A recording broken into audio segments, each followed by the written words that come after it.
welcome to Schmeeckle Reserve. My name is Kayla and I'm a student naturalist here. Today, I'm going to show you all about nature's pantry. Follow me.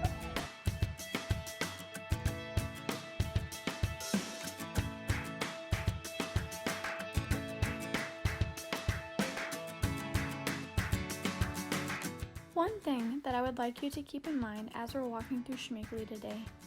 What would life be like if we didn't have today's technology? If we had to build houses by ourselves? If we had to collect our own food and tools? We would be having to spend most of our days outside collecting the things that we needed. We're going to take a look at some tools that were used historically. We're also going to look at some plants that were used medicinally and for people to eat. You may come to realize that something that you once thought was a weed was something that people would put in their salads on the daily.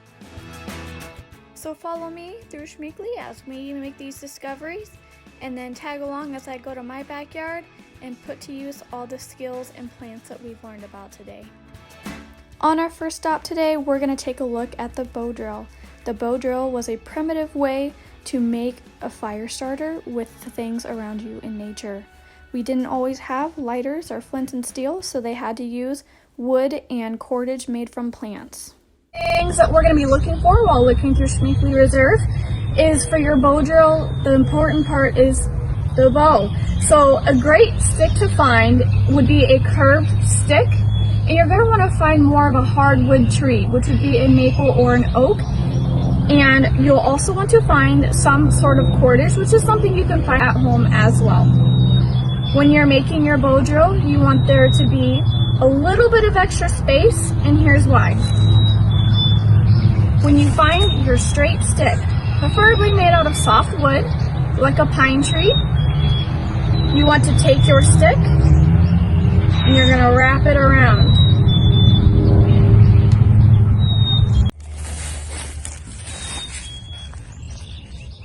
So this piece right here that I just laid down, this is going to be the board that's going to help you catch your spark. A great way to make it is to have it to be 1.5 inches wide, and then to have it about 8 inches long. And you want to drill holes into the bottom of your plate, because what this does is this helps keep the stick in place. So, my drill, I'm going to take my drill and my bow.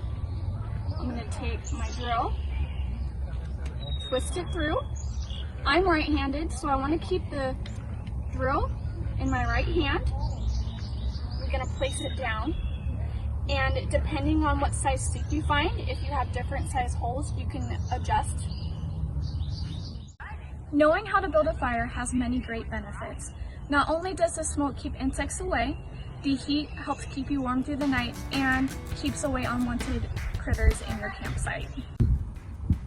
One thing that's important to remember is while we can't pick plants here at Schmeeckle Reserve, we can use this place as an identification tool to learn how to find these plants in our own backyards.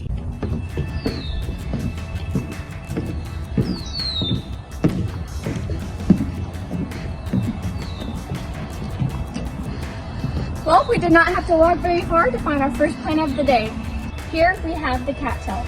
The cattail is a great way to start your fire. The top of the cattail has a very fibrous part, as you can see here. It's very fluffy. With this, it helps get the fire started so you can move on to the bigger parts of adding the sticks onto your fire.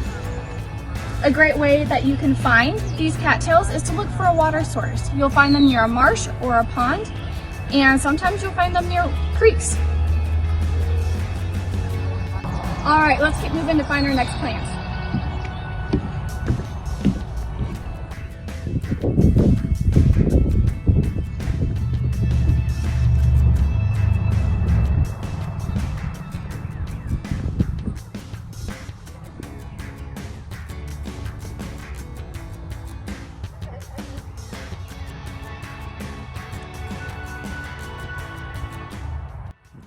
I found another great plant that we need to find today.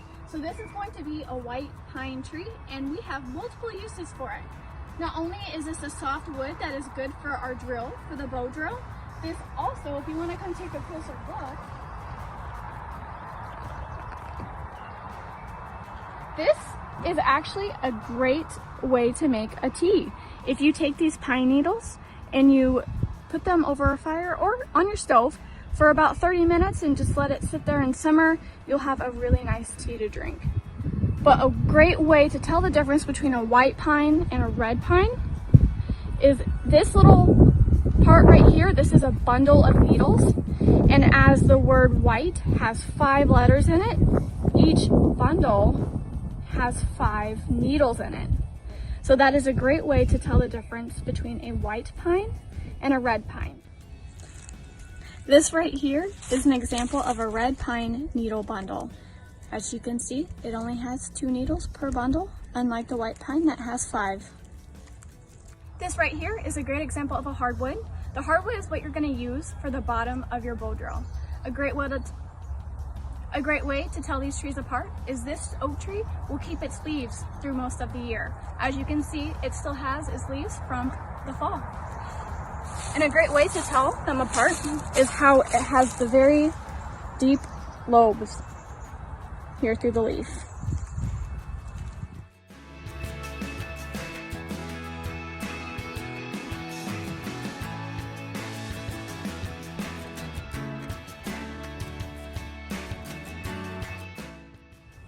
What I'm leaning up against here is a birch tree. This is a very common tree to find here in Schmeeckle Reserve, and it has a lot of uses. Not only that, the bark makes great kindling and it's easy to remove. The chaga mushroom is widely known for its tea. This is because the tea holds high antioxidant, anti-aging, and immunity-boosting factors that are highly sought after. When looking for chaga, you want to look for older birch trees. Chaga takes a long time to be able to be harvested, so if you look on older birch trees, the chances are higher that you're going to find larger pieces of chaga. When harvesting the chaga from the birch tree, you want to gently pull with your hands. If this does not pull out with just a few tugs, that means this may not be chaga, so you want to double check. You also want to be sure not to pull any bark away from the birch tree. This can leave the tree vulnerable to other diseases and insects if you pull the bark away. When you've collected your chaga, you can bring it back to your house. You can grind it, or you can just put the chunks into a boiling pot of water for 90 minutes, and then you will have your chaga tea.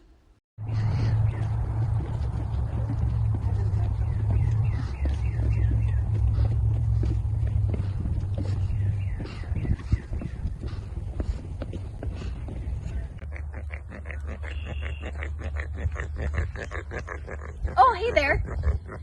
You're probably wondering what I'm doing, huh? Well, by doing this, I'm creating a signal down below telling the worms that it's time to come to the surface because there's rain up here. Whenever it rains, you might notice that the worms come all the way to the top, and it's because they can't handle all the water down there. So by this stimulating raindrops, it's going to bring them running, and then I can take them to Lake Jonas and catch me some fish for dinner.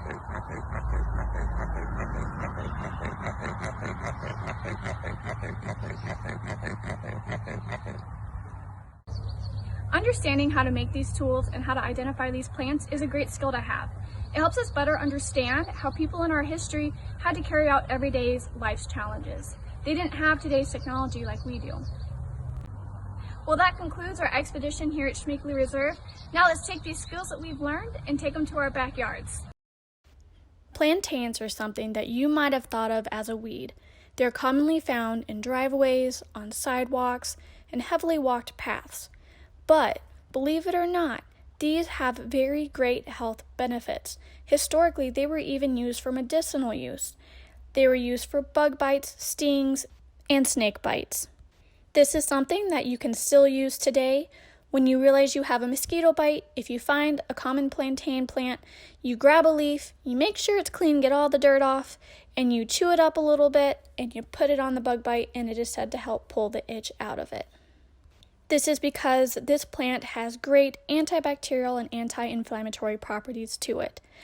Historically, it was eaten for kidney disease and kidney stones, for the flu, also stomach ulcers. So how can you harvest this? You just harvest the leaves, you wash them off, and you can put them in your salads, and you can those plants that may be known as a weed in your yard. This is also the plant where you might be able to find a 4-leaf clover. This plant is commonly used for its white flowers for a tea, but you can also use the leaves and the roots because they have protein, minerals, vitamins A, B, and C, and it's also been used historically to assist with gout and blood cleansing. Today, I'm collecting some white clover so I can put it in my salad. Older pieces of milkweed in the later fall or after winter. All you need to do is pick up the old stalks, grab a bundle, and pull them together and put them in fresh water for about 4 days. What this does is it allows the natural biota in the water to help break down the hard parts of this stalk. Once you pull it from the water, you will just grab the stalks and you will pull the fibers away from the woody part of the stalk. When you have all of these fibers, you can start twisting and braiding these together and you will start to make cordage that can be used for a bow drill, clothesline, or many other things that you could use it for.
I have found a big pile of paper birch.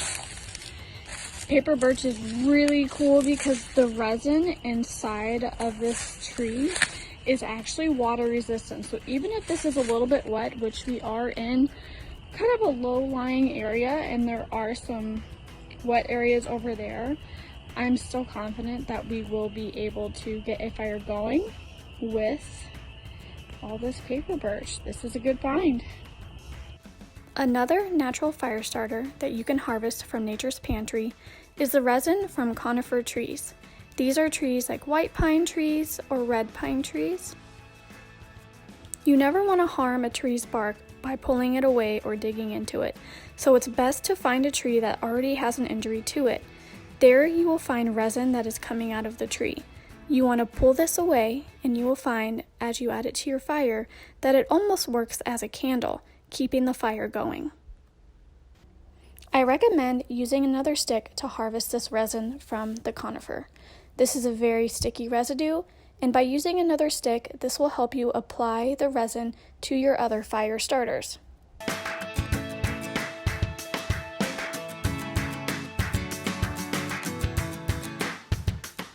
Bow drills are a hard skill to master. I still recommend, if you're intrigued, to try and make one and practice while you can. But even this time, I had to grab a lighter to get the fire started because it just wasn't working this time. So for my setup here, I have also some tindering. So this is tindering right here, the small things. On top I have the paper birch bark, and I also have some shreds of it because it catches fire very easily. I have the cattail pulled apart and set to the side, because when you get your spark from your bow drill, you want to take that spark and you want to set it right here so this will catch fire. And then I have a little bit bigger, this is called kindling, the little bit bigger pieces. Once you get a little bit of a flame, you want to start stacking on here. The perfect shape to help building a fire is a triangle. So you want to, as it builds, you want to start adding things in more of a triangle shape, and you want to add it slowly. You don't want to throw it all on there. because that will actually put out your fire. And then to the side from the kindling, I have bigger sticks, bigger and bigger. This is gonna make sure that you don't put all of this on top at once. You have it organized, so when your fire starts getting bigger. All right, so what I've been doing is adding one piece one by one, and I've been adding it in a triangle position, as you can see. And as the fire gets bigger, we're gonna start adding bigger pieces.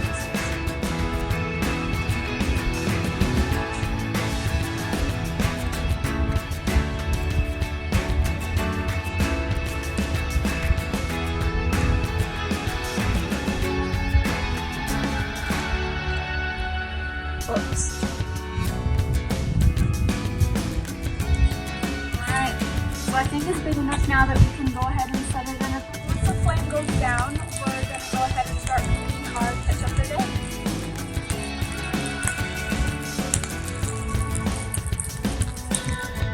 So earlier I went out and I collected some pine needles to make some wine. Once this dies down, what we're going to do is we're going to take the needles off. And we're going to put it right here in our cast iron pot.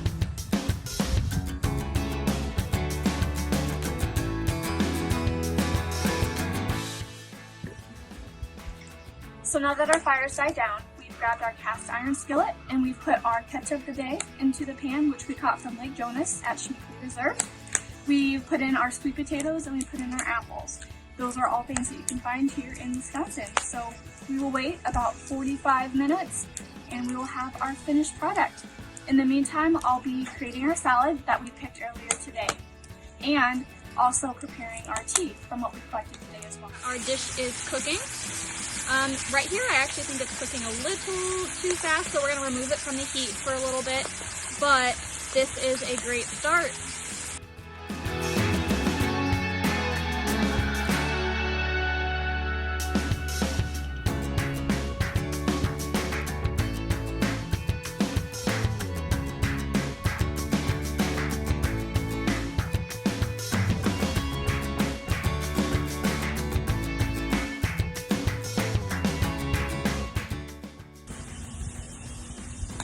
Alright, so after a long day of gathering everything that we need, we now have a finished product.